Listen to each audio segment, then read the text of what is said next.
All right, you said this is wheel and tire day. I have the wheel and the tire. Yeah, that's, you need a set of those on the back of your car there. You know, I was thinking about it. You know, I think I was going to call up Bruno and see if he's got an extra matching one for this. What do you think? I think it looked good. Make you go faster. Faster, faster, faster. Hey, everybody out there in Facebook land and soon to be YouTube land. Thank you for tuning in to another edition of Facebook Live. And if you couldn't tell, today it's all about the tire and the rim. Actually, today is about the rim, not so much about the tire. We are going to talk about metal polishing and rims specifically, but that applies to any kind of bare metals. And then a little teaser, next week we're going to go over tire coatings. Why don't you point to the section that's got a coating on it? Coating. And show how nothing comes off in your hand. Nothing. Okay. That is the cool thing about a tire coating. Yeah, they're not greasy, they're not gooey. Yeah, and they don't sling off. Nothing slings off because you don't have it all alongside of your car. Exactly. When you're driving. It's dry to the touch. It is. It's dry to the touch. But let me wheel this big, what is this, Bertha? It's called a Big Bubba. Big Bubba. I'm going to wheel Big Bubba out of the way. And I'm going to let you start off on your little tech tip that you have. So let me park the tire. Okay. Sure. Hold on. Let me, I gotta run. All right. What you got going on for us today? Well, first, a little tech tip. A lot of times it can be very hard to tell what type of wheel you're working on when it comes to the polished metals. And that's because a lot of aluminum wheels that come from the factory nowadays, they got that aluminum almost chrome-like shine, but they've clear coated them so they won't oxidize. That saves you and me a lot of time. We don't got to get our gloves on, get down, and get dirty like I'm going to show you today, because once you seal that aluminum with clear paint, moisture in the form of water and oxygen can't get to it and cause oxidation. That's what causes oxidation, exposure to water and air, basically, in real simple terms.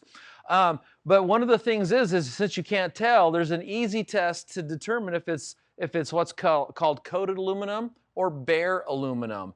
And if you are a member of the IDA, the International Detailing Association, or you're considering to join and get certified, become a certified detailer. This is one of the questions on the test. I am a certified, or what am I? I'm a master certified trainer. I'm a recognized trainer. There you go. All that really means is I give the test. I give the hands-on skills validation test. And what's interesting to me, because I kind of grew up with a lot of these uncoated mag wheels like you see up there. This is a Halabrand. And so it's only natural for me to know how to polish aluminum. Plus, my leg is aluminum, so I'm pretty used Let to. me get out of there. I'm pretty used to polishing aluminum. I used to race boats. My boat had a lot of aluminum in it, so I know how to test for aluminum. But I wanted to share that I have a lot of younger guys that are coming through taking the IDA certified skills validation test. And they've never worked on uncoated aluminum, so it's something that's new to them. So this is on the test, and here's how you test. It's real simple. Grab a piece of white cloth. This is a t-shirt. All I did is I grabbed a pair of scissors, cut a chunk out, and as you can see, it's white. I've got some Mother's Mag aluminum polish here. This is a staple in the car industry. In fact, if you look over here, I've actually got a vintage. Oh yeah, there's an ancient one. Oh gosh, it's really old. It's got Mother right on it, polishing some wheels. And then all you're gonna do is you're gonna take this and you're gonna go to the wheel, and you would do this to either a clear coated or a bare aluminum wheel, because remember, you don't know. But it is important to make sure the wheel's clean. The wheel in question. Yeah, the wheel in question. So, but you want to make sure it's not clean so you're not rubbing brake dust and dirt into the finish. Then just take a little bit of polish onto your cloth like this, and then just come down and rub. Now, if this is a clear coated rim, you're going to probably pull some brownish dirt off, and that would be the sign that, or nothing, and that would be the sign that it's clear coated. But if it's actual bare aluminum, then when you turn that cloth over, you're going to see black. Ah, look at that. We're down to the metal. And so we know 100% for sure this is an aluminum mag. And this, by the way, for all you guys that are aficionados on all things cars, this is a Halabrand wheel, which is an iconic racing wheel from the 1960s. But this is a later modern Halabrand. It's actually aluminum because the originals were magnesium. And thank God we're not doing magnesium. Oh, magnesium is a real bear to polish. It doesn't polish like aluminum, and it doesn't last very long. So I think that's one of the reasons they revitalized the Halabrand brand but they went with aluminum instead of magnesium. Just a guess on my part, maybe someone can correct me if I'm wrong. So I'm going to show you how to polish that. But before we get started, let's just talk about wheels in general. There's a lot of different types of wheels out there. So, God, there's there ever. And that's good because, you know, in the car detailing world, it's kind of interesting. There's always people, it used to be that we would complain that there's too few choices. You know, we had the choice of a rotary buffer or an old orbital buffer. Now when you look at how many polishers on the market, instead of complaining about too few, people complain, there's so many, I can't choose which one to buy. And I always tell people, if it was up to me, I'd rather have too many choices than too few choices. Back to wheels. Nowadays, we have so many choices for wheels on the finish they have, the style they have, the rim size, you know, matte, everything about gloss, them. Oh, a bunch of different stuff. Everything, yeah, matte finish, painted finish, chrome. And again, I'd rather have more choices than too few choices. It's good for the consumer, it's great for the business. But when it comes to wheels, you could probably divide them in just to a few categories. You're going to have painted, factory painted. You're going to have bare aluminum like these. You're going to have painted aluminum. You're going to have chrome. You'll have anodized, and then you'll have multi-surface wheels. So you'll have wheels that perhaps the spokes are painted, the outer lip is polished. Another component of it, maybe the center cap is anodized. Maybe it's carbon fiber. It could be carbon fiber. So multiple different surfaces. And it's important to know what you're working on because if you choose the wrong wheel cleaner, you can do a lot of damage really fast. Oops. And that's another area where we have a lot of choices nowadays. A lot of the big brands will have multiple wheel cleaners in their line with specific wheel cleaners for each type of wheel. Now, this can be real important when it comes to something like an aluminum wheel like this, because if you use an acid-based wheel on polished aluminum, it will stain it gray. And because aluminum is porous, that acid will actually go into the aluminum and stain it deep into the aluminum, so you won't be able just to wipe on a little polish and fix it. You're going to be out there possibly even sanding it to get down past it. So it's very important to know what your wheel is so you can pick and choose the right wheel cleaner. And when in doubt, you should always try to contact the manufacturer and just see if they have a recommendation, or pick what's called an all-wheel cleaner. It'll say right on it, non-acid. Yes. Non-acid. Sonax comes to mind. They make great wheel cleaners. They're non-acid, work on anything. And then if you're kind of curious, well, why do they make an acid wheel cleaner? And the reason they make an acid wheel cleaner is primarily for chrome wheels. And what acid is, it has what's called hydrofluoric acid in there. And what it does is it breaks the bond between the brake dust and the chrome surface so you can flush it off. And if you think about it, there are a lot of the classic cars will have chrome spoke rims. Now, if you look at Yancy's rim over here, he has 1, 2, 3, 4, 5, 6, 7, 8, 10 spokes. Okay, you could have a chrome spoke wheel on a classic Cadillac or on a Harley-Davidson motorcycle with 50 to 100 spokes. And think about trying to clean each one of those spokes. I mean, you could take a piece of cloth and wrap it around the spoke and rub it. That's going to take you forever. It does, believe me, I know. So they make a special brush for that, but imagine if you had a wheel cleaner with this hydrofluoric acid, spray a little bit on there, it dissolves it, you can get the wheel clean quick and easy without doing lots of intricate rubbing on multiple spokes. So there is a reason for acid in wheel cleaners, but it's just important to know which type of wheel you have and then pick and choose the right wheel. Know when to use it. Yeah, know when to use it. And also safety. Anytime you're using any kind of wheel cleaner that may be corrosive, you want to make sure you're wearing safety glasses. And look, I've got gloves on. Maybe an apron. Don't be wearing flip-flops if you're out washing the car and you're using wheel cleaners. You don't want to get that on your skin and get it inside of you. So a little bit on the safety, different types of wheels and tests. And if you don't know, there's a lot of Facebook groups or forums that you can go to and take a picture of it and just say, hey, what do I got here? And usually all these different social media platforms usually always have that one guy or a handful of guys that are the in-house gurus. And not only can they tell you what you have, but they've probably been there and done that. They can tell you what not to do and what to do and recommend a brand to keep you safe. Knowledge is key right here. Okay, so up here, let's just walk through and look at some of the things up here.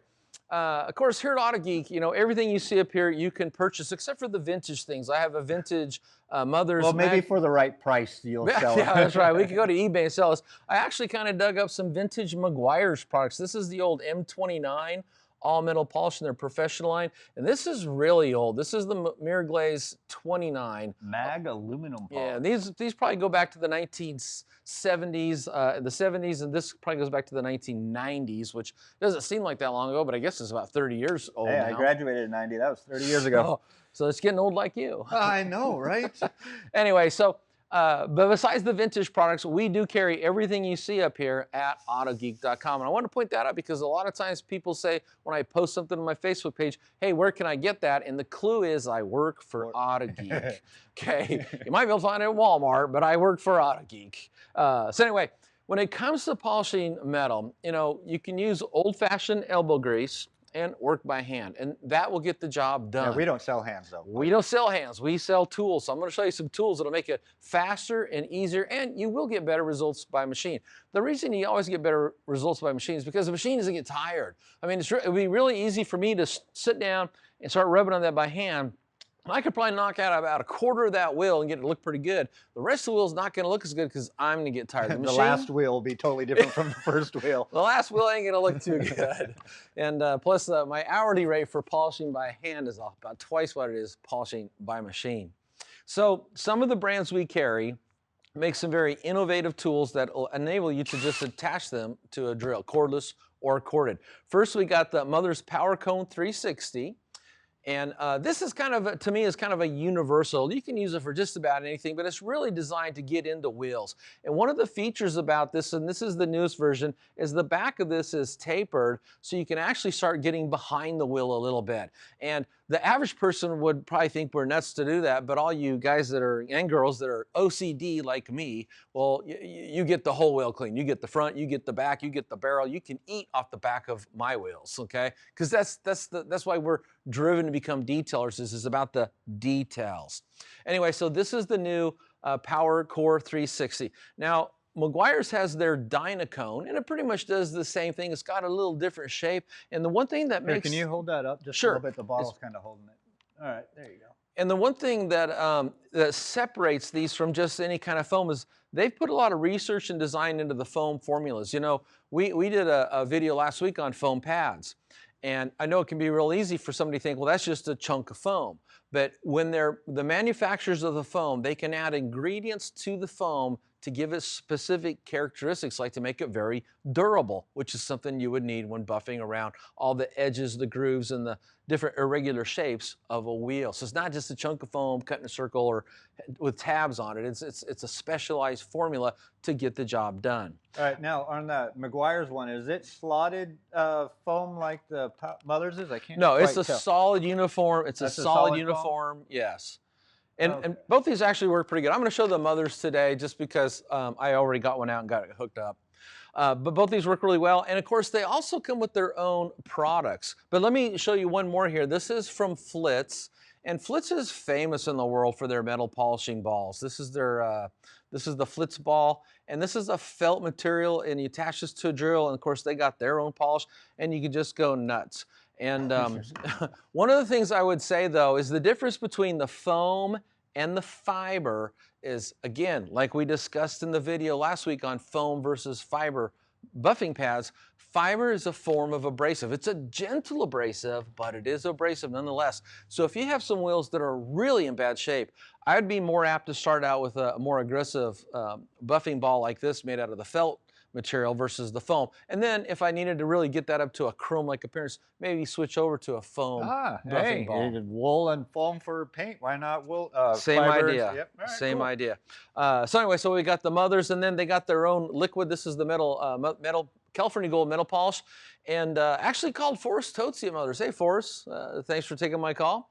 And I asked him, what's the difference between this and the one everybody knows, which is the Mother's Mag aluminum polish? And he says they're the same product, just one's in a liquid form, so it makes it easier to put onto the cone and machine polish onto a wheel versus the paste. Right. That's it. I didn't know that. Then Meguiar's has a special metal polish just for their Dynacone. And of course, Phillips has a variety of different polishes and also a big selection of cleaners. And I'm happy to say we carry everything from Phillips, and Phillips does make really good stuff. So, you know, I a lot of times don't like to push brands. All these will work as advertised. Otherwise, we wouldn't carry them at the Autogeek store. So kind of, you know, if you're a Mother's guy, go with the Mother's. If you're a Flitz guy, whatever it is, but they'll all work for you. Then I did want to kind of point something out over here. This is the Wolfgang line of polishes. There's a heavy cut compound, there's a polish, and then there's a concourse finishing polish. And the reason I'm bringing this out is because if you've got some, say you dug up some slotted mags from the 60s, you want to restore and put on your car, and they're heavily oxidized, you're really going to need to start out with something aggressive, you know. So the Wolfgang line does carry it's a 3-component metal polishing system, so you can kind of pick and choose and plug in the product you need to fit the condition of the wheel you're trying to restore. But I would say, if you start out with either of these or just one of these, you should always finish out with a concourse finishing polish. I have seen this put a flawless finish on aluminum, like AC Cobras. You know, so a lot of guys that have these aluminum body Cobras or anything like that, and they're looking for that perfect mirror finish with no micro marring, this polish will get that job done. Yeah, I love that polish. Like I said, I do stuff for Austin, and we do these stainless steel mirror grade finish, and I have to remove his weld marks, and that is the only thing that works, where he gets it right back to a metal polish. It's a good product. A mirror finish. And I think that's why they put the word concours on there. Yeah, So it's a great product. I swear by that one. Okay, so I just wanted to share some of the products up here. And then if you look over here, I got a couple other cool things. I'll talk about these. More tools. I'll talk about these at the end of the video, because this is what we're going to be talking about next week. Today we're going to tackle the wheel. Next week we're going to tackle the tires. And the topic that's really popular is machine scrubbing and using tire coatings. So we're going to take and put a coating on the tires on this 1932 Ford next week. Now, one of the things you want to do is have some gloves. Gloves is good. Nitro gloves. Already got mine on. It's kind of a fashion statement nowadays. And if you're working by hand, t-shirt or even some old terry cloth, we're going to be working by machine. But this is another thing I'd suggest you to get. Just pick up a few. These are black. They call them a wheel and tire towel. And they're no different than any other microfiber towel, except for they're black. And the reason why is because if you take your blue or your yellow or your gold, they're all going to be black anyways. Yeah, they're going to be black anyways. And staining of towels seems to bother people a lot. So if you're the kind of person that has a beautiful collection of light colored microfiber towels and you don't want to see them turn black, then go ahead and get some black towels. But the color coding is also important, because anytime you're working on the wheels, you have the potential to pick up fine metallic particles from the brake dust and the rotors. You have two things making contact down there when you hit the brakes: the rotors against the brake pads against the rotors, and they emit a fine metal particle, and they're going to get onto whatever you use them for. So you want to have dedicated towels to use on your wheels and even around on the tires that you would never take and use on paint, because you would risk scratching the paint. And that's a good way to color code, so that way you know that only goes for rims. Yep, wheels and tires only. Yep, or metal. And then also, just as important, only wash them together. Because if you take and you work on a set of wheels with this black towel and then wash them with your paint, fine wax removing towels. Yeah, you'll put metal particles in everything, and then you'll be throwing them all away or turning them all into wheel and tire towels. Good tip. Good tip. Okay, so I'm going to take a couple of these. Also, if you notice down here, I've got the Meguiar's knee and back cushion. Autogeek. Where are you talking Meguiar's? Oh, I'm sorry. Brain's stuck there. I'm saying there's a Geek logo on there. Well, what this is going to do is just going to make sitting on the ground a lot more careful, or a lot more comfortable. And also, a lot of times if you're doing any of this out in the driveway at the point of the time when you're washing the car, it'll keep you from getting all wet. Now, I've already attached this to a cordless drill here, and most of these cordless drills, they're set up so you can have them spin clockwise or counterclockwise. You want to have them set up to spin clockwise, and I've already snugged it down and tightened it in. And why is that? Personal preference, or just so that way it's the same as a polisher, a rotary polisher? Well, it used to have to do with the way you would tighten this on. Oh, okay. You know, so it wouldn't back itself off. Okay. But if you tighten it down like a monkey or a gorilla, then it ain't backing off anyway. Okay, so let me come down here and let's see what we can do for these Halibrand aluminum wheels. Okay, so I've already got a little bit of polish on here, and I just want to give you a tip. Whenever you're working on wheels like this, there's a couple of tips to help keep you safe. One is, a lot of times a wheel will have a rubber valve stem. Now this has a chrome bolted one. It's solid, it's sturdy. The rubber ones, however, if you take and knock something into them, you can break them. You'll break them off. Nowadays, the rubber that is exposed to the ozone in the air, it dry rots it, it cracks it, it degrades. And then instead of working on your car and having fun, you're going to be jacking it up, taking the wheel and tire off, and going get a repair done for a new valve stem. So be careful of these. The other thing is when you look at this wheel, if you've never done this before, you know, what you need is a system. And the system you want to do is kind of look at the wheel and tackle it chunk by chunk by chunk. Don't put a whole bunch of polish over the whole thing and then start polishing random. Tackle one area till you're happy and then move on to the next section. You'll actually be more efficient and you'll get the job done faster. And remember, after this one, I got 3 more, or at least Yancy has 3 more. Yeah. Now, talking about the sections, could you do like the rim, the outer wheel, you know, the round, then come back in and do the face of the rim? Or are you talking like actual quarter, the entire rim? No, just a section by section. Okay. And then work that whole entire section. And then kind of what I've learned is if you start on the outside and then you go to the inside, what happens is the spinning foam cone here is going to re-splatter the outside. Okay, makes sense. And that's not a big deal. But if you start here in the center and you haven't worked the outer lip here and you splatter with product, you're going to be able to come back and use that product to your advantage. Gotcha. See, so I always tend to start in the inner slots here, and then work my way out. Okay, so and this here is a part you do want to shake this up really good before you start it. Shake and shake well. Before you start it, before you use it. And then let's see if I can do this as good as the Mother's people on their commercial. Oh, look at you. Whoops, you dropped. Okay. You're good until that. Okay, then all you're going to do is just don't bring this up to high speed. You'll throw it everywhere. Just kind of bring it in and just kind of smoosh it around where you want it. There's that keyword again, smoosh. And you could also use the finger painting technique. You could just take, if you wanted to, and put some on your finger and put that into the nooks and crannies or any of the tight places you want to get it to. However you want to do it, but got to get some product on there. So in other words, first thing, spread it around. Yeah, so spread some product around, and that kind of maps out the area that you're going to work also. And it is important to use ample amount of product because not only has this got the abrasive in it, it's also a lubricant so you don't scar the aluminum at the same time. Okay. Can you overheat it?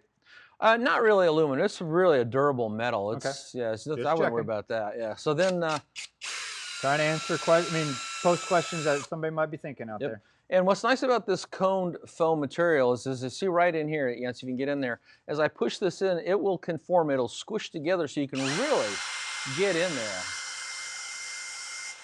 Versus if it was cylindrical, that just wouldn't work at all. So Mothers did a good job when they developed the design of this and the material.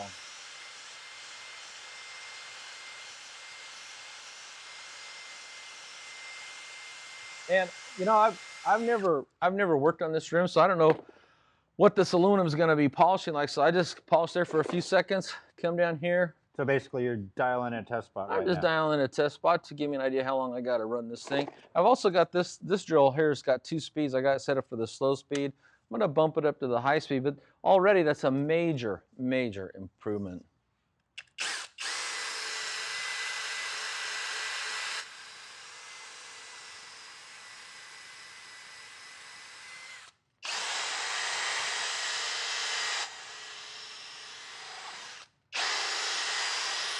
Now, how hard are you pushing down? You know, if you had to ask me with the scale, I'd say about 5 pounds of pressure. I mean, I'm pushing on it.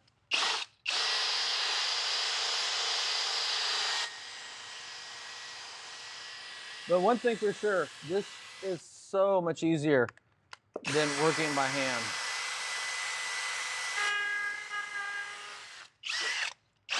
Hello. Okay, now I'm going to take and I'm going to try to bring this on the side. Use this area right there. And just kind of get here on the outer lip here. All right.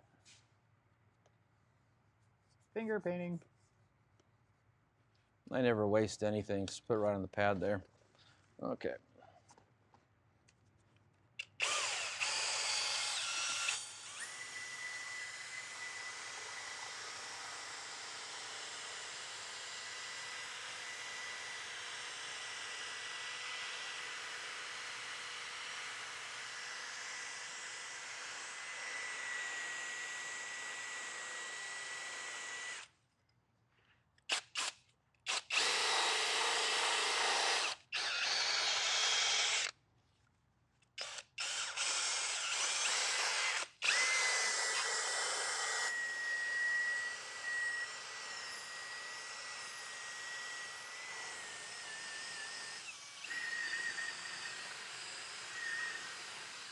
Okay, now I'm going to try to get up here to this part around the hub here.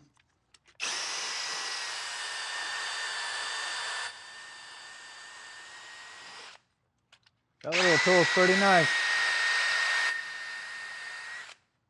Wow, that's, from my point of view, I can really see what's happening there. Oh, it's coming out nice. Uh-oh. Whoops. What'd you do? Did you undo the nut? It did, it unscrewed itself. Maybe you should go the other way? That's because my hand hit the button here and flipped it from clockwise to counterclockwise. So. See, now you know why.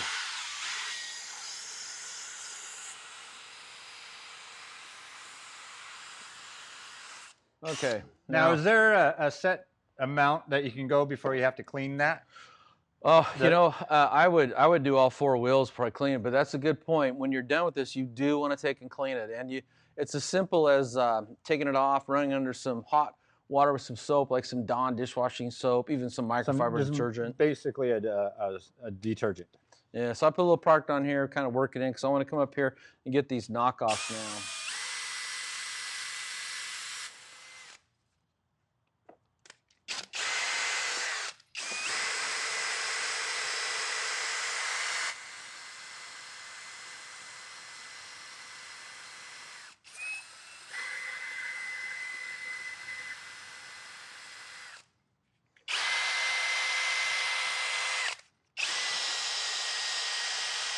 Get the size.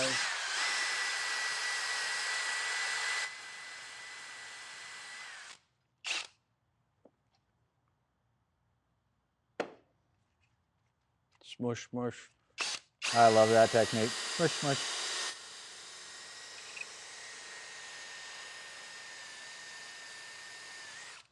And one thing that I know that I do is, you know, I always got to make sure that I know where the chuck of the drill is at, because you may be concentrating on where the cone's at, but then you might run that chuck of the drill onto your rim, so just be cautious.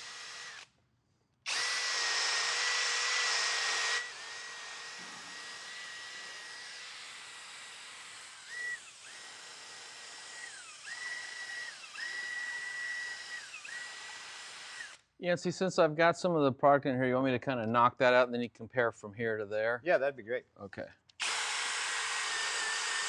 I know presentation is important. Well, this way it gives them a good shot of what, you know, what the difference is. And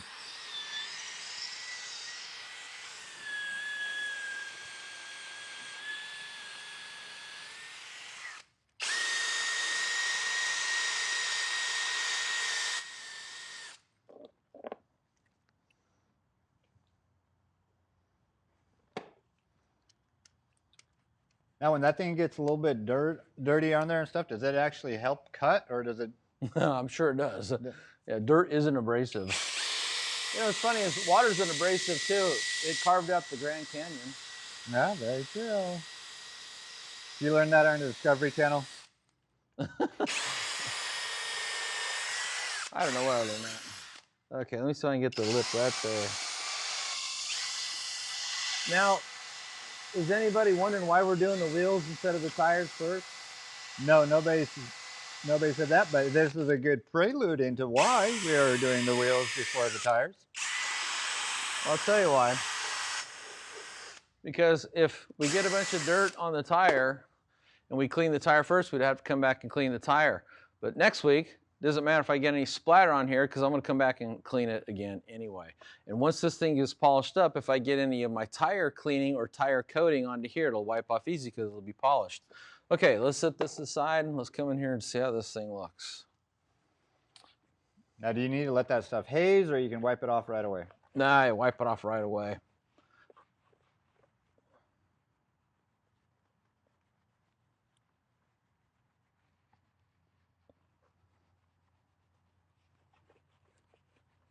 Now, I see like a little bit of pitting. Yeah, I don't know the history of this car at all, but you can kind of see that black coming off on my black towel here. And of course, you know, when you get done and wipe this thing off, if you see areas you need to touch up, just go back in and yeah, you need to touch up the curb, you know, the curb marks on the outside blitz of over it. I just now noticed that they have a bunch of road rash, curb rash on them. People, don't run into curbs with your rims.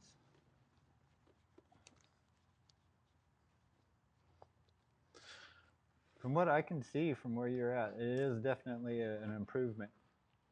Okay, so now, yeah, huge difference. That's a nice, clear, brilliant shine. And if I finish up the rest of the wheel, it'll really set off this whole 32 Roadster here. Now that white, I see a little bit on the outside lip. We're at right here. Yeah, the little white pitting. Is that just pitting, or is that? It could just be just not getting the spending enough time on it. So. Well, I mean, it was a quick demo. But I was just curious, you know, about that, if it was the actual pitting that you weren't able to get into. No, it looks like just a dull area. So let me just hit it and see if it goes away. All right.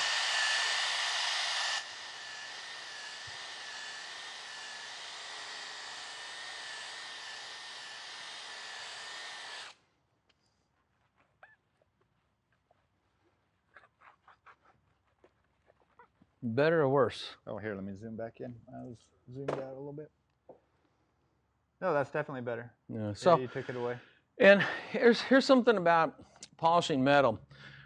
Is this good enough for what we want to accomplish here today, you think? Yeah, no, okay. I'm totally fine with that. And then basically you'd repeat the same process with the different tools. Yeah, just keep working your way around. But what I wanted to say is, as you're working your way around, if you see an area that looks kind of cloudy still or dull, or just go back over it. Just go back over it again.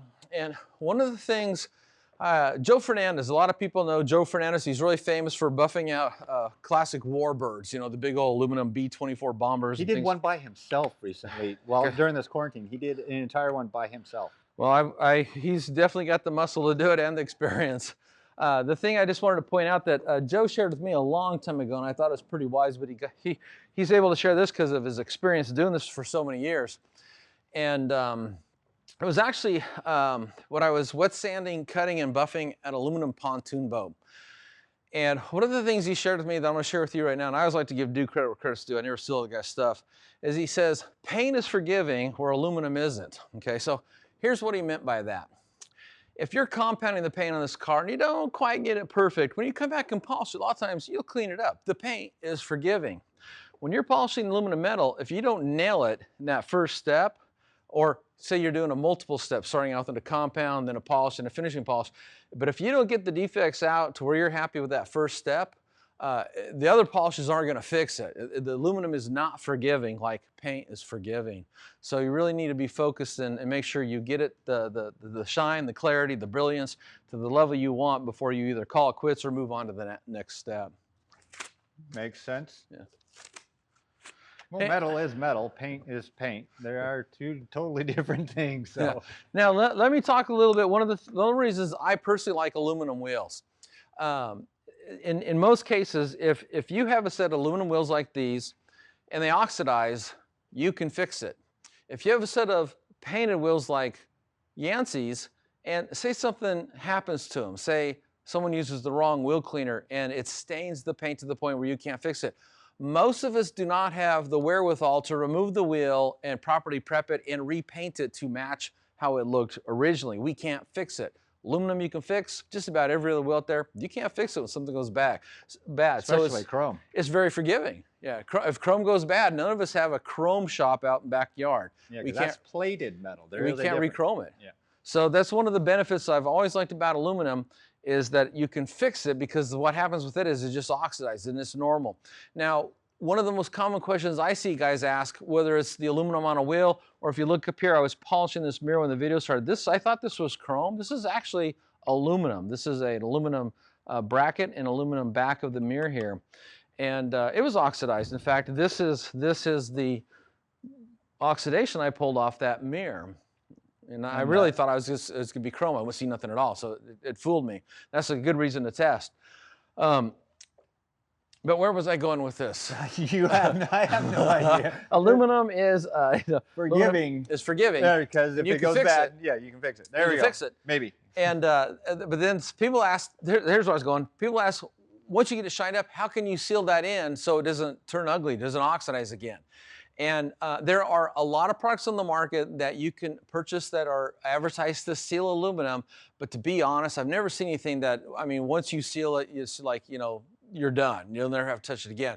It's whatever that is that you put on there, it's going to wear off and the aluminum's going to oxidize. So the best way to take care of aluminum is to, once you got it worked up to a quality that you like, then just periodically revisit it, and it'll be real fast and easy. You won't have to spend hours on it because you've got all the grunt work done. Yeah, don't let them go bad again, people. It's called PM, preventative maintenance. Yeah. Exactly. So once you got an ice, then it's a lot faster. You know, when I was younger, I owned a Sanger drag boat, and one of the things I liked about it was all the running gear on the inside of the boat, everything that held the motor, the brackets inside the running boards, everything was polished aluminum. And I could polish it, and I did polish it. I liked it to gleam just like the gel coat gleamed. I had friends that had anodized aluminum, and theirs always looked like it was cloudy or foggy, and they couldn't polish it. They couldn't make it look better. So, but one of the things I found out about myself after owning the boat for 20 years is when I first purchased it, I went in and did the grunt work. I restored it from really being oxidized to a mirror finish, and then it was easy to take care of, so I did it often. In fact, it was one of the, it's kind of like a lot of people use going out to the garage and waxing their car on a Saturday as therapy for me to go out and just maintain that aluminum. I mean, that was one of my favorite things to do, is just keep the boat up in general because it was such a cool boat. Okay, so let's go over here and talk about some of this cool stuff. And this is what we're going to be showing next week on these tires right here. We're going to talk about tire coatings. Kind of using this car as a whole project thing. Yeah, I know one guy here that's actually, you know, last week we had a 57 Chevy down here. And one of the things I showed was on some Facebook videos was how to buff in and around the pinstriping. Oh, what pinstriping? Well, on this one here, I'm actually taking all the pinstriping off. So you're doing pinstriping removal? I'm doing pinstriping removal. And I already started up here, and it's going to leave some ghosting behind, but I got a little piece of 5,000 grit sanding paper that's going to make that ghosting go away. So that's another project right there, is the removal of the pinstriping on this 32 Ford. But when it comes to the tires, you know, it used to be the way we would make the tires look is we put a tire dressing on them. There's a lot of well-known popular products you can find at auto parts stores and even gas stations. The problem or the issue with these is after you put these on the tire, the tire is always kind of, I like to use the word gooey or greasy or grimy or wet. They don't dry to the touch. If you take your wash mitt and you're washing your car and you run it across the tire when you're getting the wheel, you turn it over, it'll turn black because this dressing just becomes grimy and gross. Kind of acts like a magnet too to the It kind of dirt. does. If you or one of your friends or your wife or girlfriend bumps up to it, they got it on themselves, their clothes. If you get too much on there and you drive off, it slings onto the underneath of the body panels. So, you know, it's a great product. It's a lot of people use it, a lot of people like it. But there's a new category of products that was introduced a few years back, and that product is called tire coating. And so next week we're going to show the proper method to put a tire coating on a tire, because if you don't get it right the first time, you can get delamination. So I have some very specific rules that I follow myself for when I'll use a tire coating and for when I'll stick with the tire dressing. I'll share those next week. But one of the things we will be showing is these really cool tools. These are some, they're called heavy-duty DA brushes. They were first originally introduced for cleaning interiors, for scrubbing seats or carpets or upholstery like doors. And there's two different sizes. There's an inch and there's an inch and a half. Oh, the length. The length of the fibers. All right. And I don't know if I was the first guy to figure this out, but I never like to do anything by hand if I don't have to. So Work smarter, not harder. yeah, work harder and smarter. And so I started years and years and years ago, I think back in 2012, I used to put a cyclo brush on a poor cable and machine scrub tires, and I kind of shared that in the Facebook world. And then Flex introduced this. This is so cool. This is the cordless PE14. And you could use any rotary polisher that you wanted to, but the thing is, if you're outside, you're in a wet environment because you're using a hose to wash the car so the concrete's wet, and you've got a tool that's plugged into electricity, that's a shock hazard. And when you start using something like this, a cordless rotary, there's no shock hazard. You can't hurt yourself. You don't get to curl your hair. Anyway, so I stuck this brush on there, and now I got a way to machine scrub that tire without getting shocked. And I'll tell you, I'll put this method of getting a tire cleaned up against any tire brush in the human arm on planet Earth, and this will by far get that tire so much more cleaner. And quicker. And quicker, and do a better job. And this is important because if you wanted to use a tire coating, it all starts with prep work. You've got to get the tire clean. It's kind of like everything with cars. It all starts with the prep work. Everything's the prep work. You know, putting a ceramic coating on isn't putting the coating on. It's doing all the prep work that takes hours. So that's kind of what I got for you for metal polishing wheels. It's kind of, you can take the same philosophy and go to any other metals on your car using the same philosophy as test it.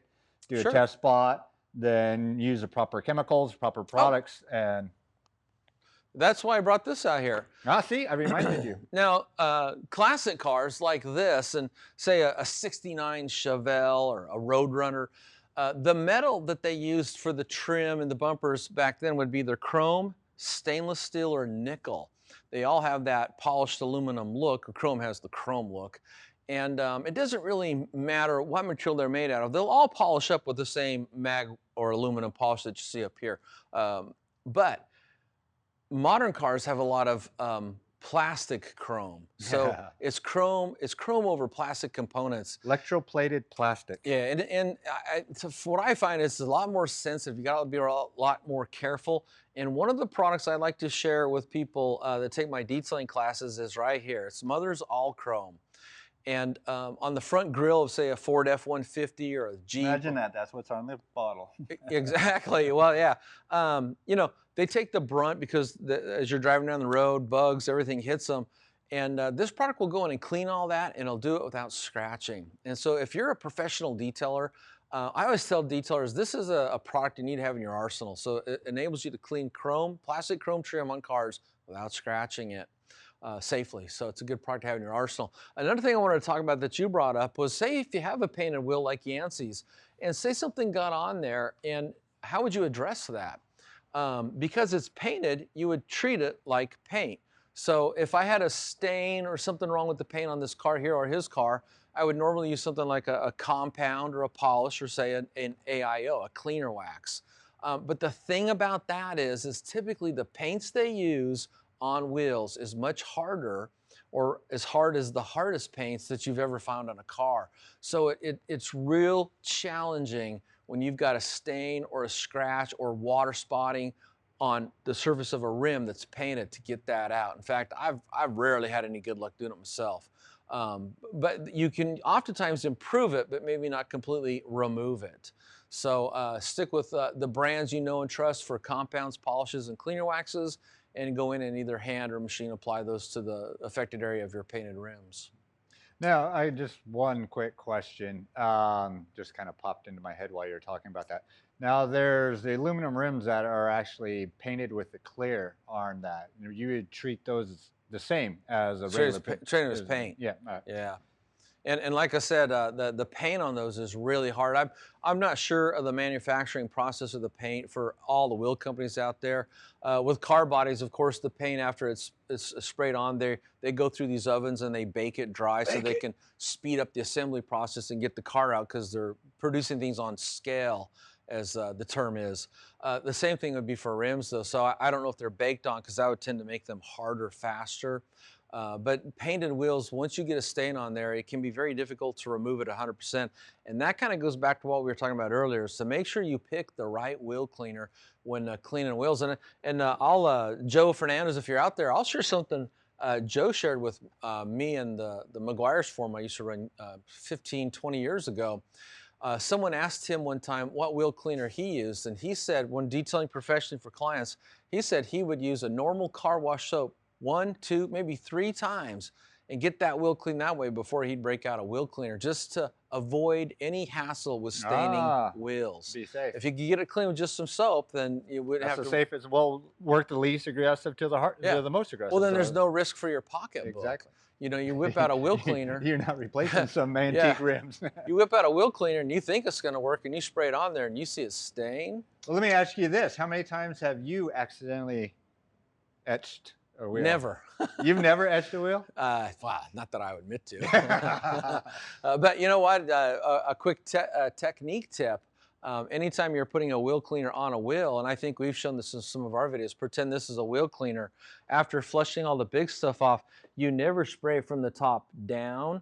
you always spray Right, from the from the bottom top up. up. You equally saturate the wheel with the chemical you're using, so you don't have a strong cleaner running down on a rim, and if it is going to stain it, that's when it's going to do it. But if you're equally saturating it, then kind of what you're doing is you're equally staining it, so you won't see the, you know, so You're you won't making see it uniform. You're making a uniform stain on the car. Well, that's how they clean seats too. You know, instead of just doing a spot in the seat, you do the whole seat.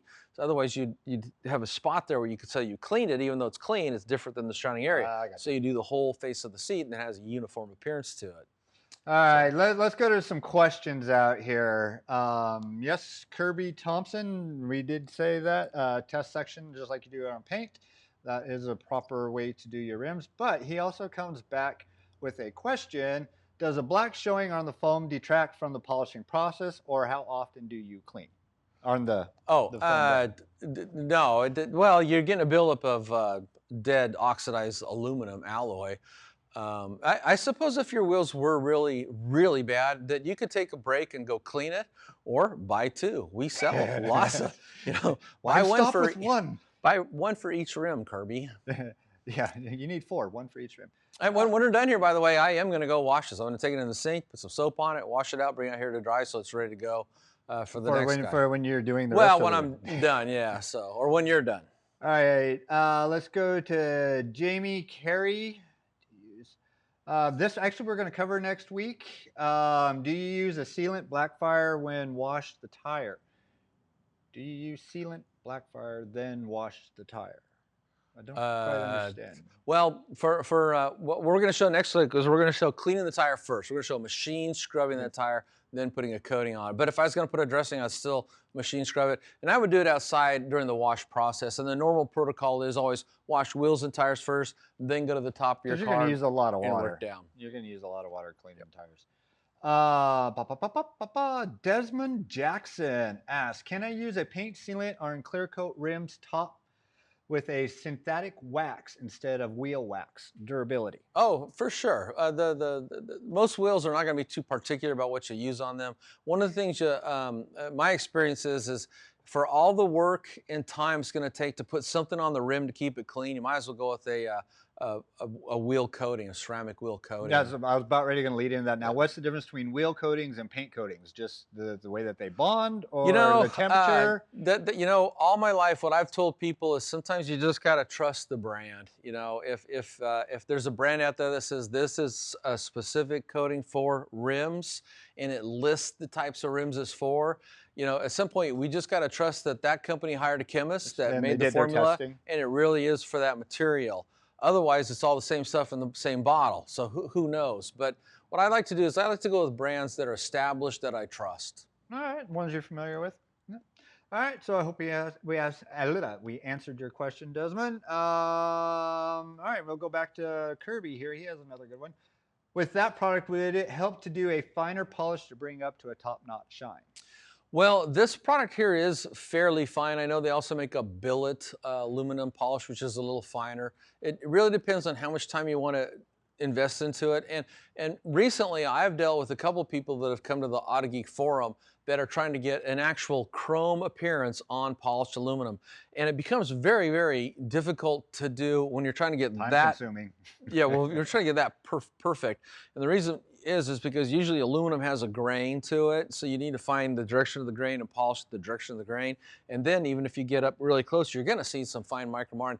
The closest I've ever been able to get to perfect polishing on aluminum is to use the little cotton makeup applicators that ladies would use to take the makeup off their face. Oh, really? Yeah, exactly, because they're so much softer than, say, a t-shirt or a piece of towel. Because at some point, if you're using, for example, this piece of t-shirt, this is soft. We all wear t-shirts; they're soft, but it's metal. But this isn't as soft as the thing you're taking makeup off your face with.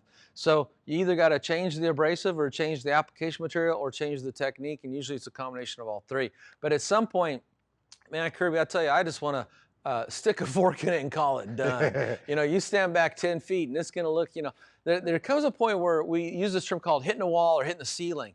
You get it so good, like 10 more hours of work ain't going to make it look 10 times better. So at some point you just go, that's good enough, and Yeah, I move mean, on. how many people are going to get down there on their hands and knees and actually look at? A Oh, few. you missed one spot right here. I got one in every class. Yeah, well, you do. That is true. There's always that one person. Yeah. And if it's you, stop it. All right, here's a really good one. I think I asked it. I can't remember if I did or not, but Cody Boss. I love the last name. Boss. Does aluminum pit like rust and chrome? It does pit, yeah. It depends on whatever corrosive substance lands on it, but it'll pit. Right. And over time, since you kind of brought up chrome, just recently I've been answering a lot of questions on chrome. Here's the deal about chrome. And I made this observation one time when I went to this antique wrecking yard. It's full of antique cars from the 1920s and 30s. And what I noticed was any place there was a big flat piece of smooth chrome, like the front of a bumper, is usually in pretty good shape.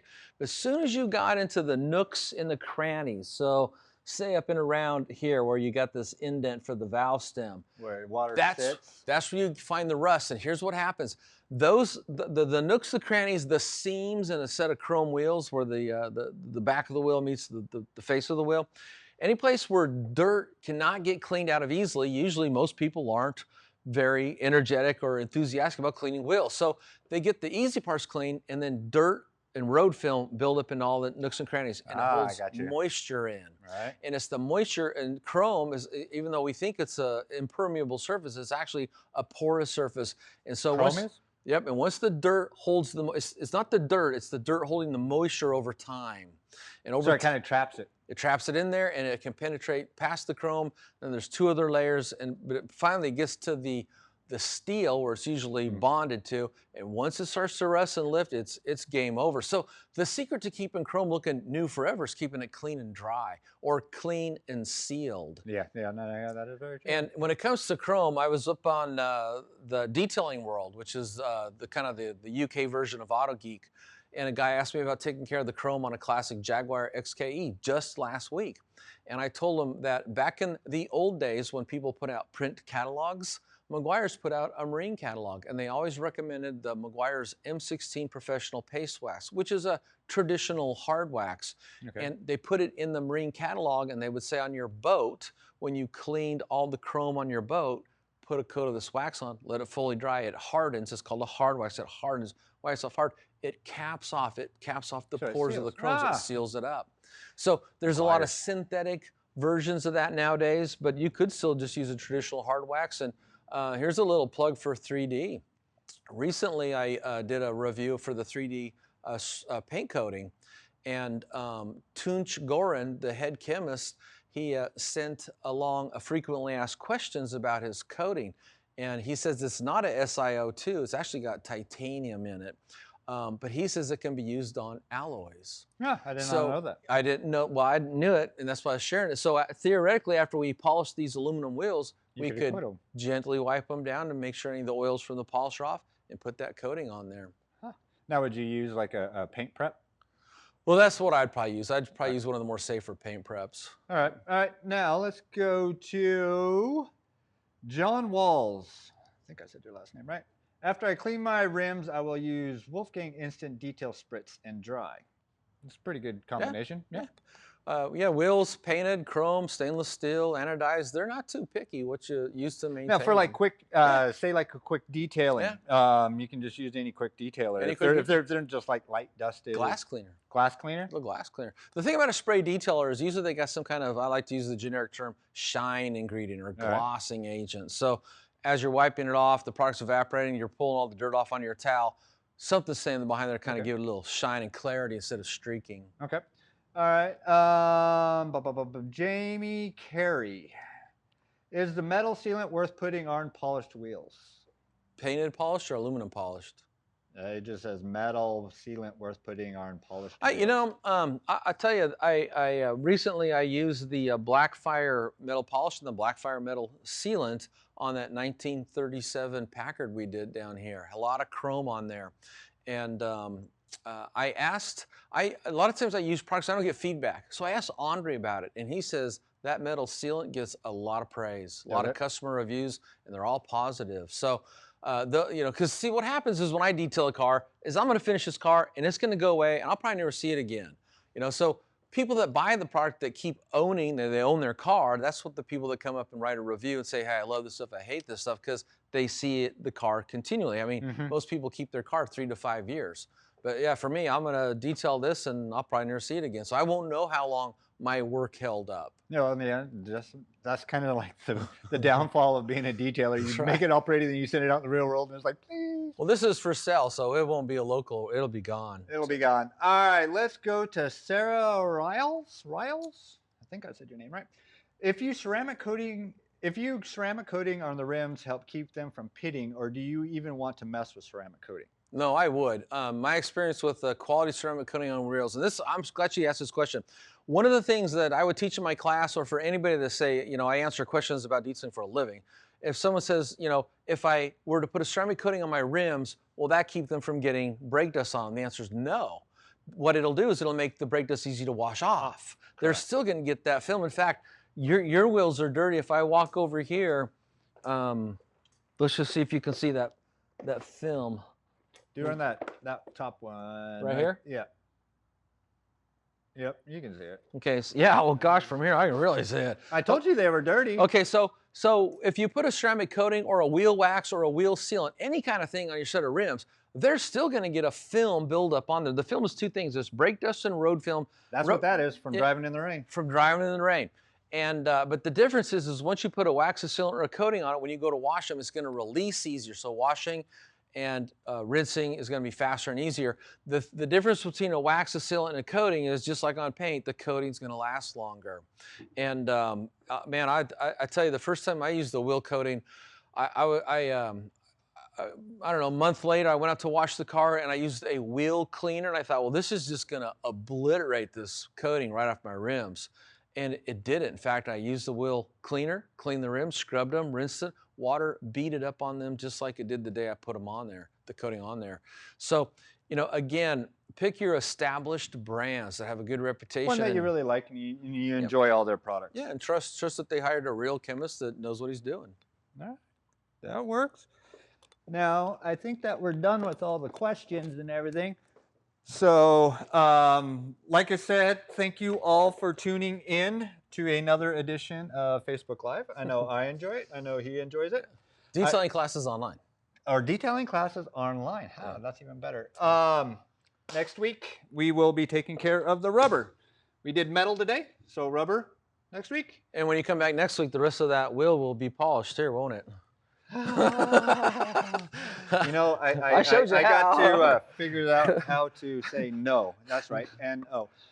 So for all of you out there, tune in next week. We'll show you how to make your rubber look good and dress the shoes, I guess you can say it. Same time, same bat channel, 3 o'clock Tuesday. Tuesdays, Eastern. And we see you later, and that is it for us.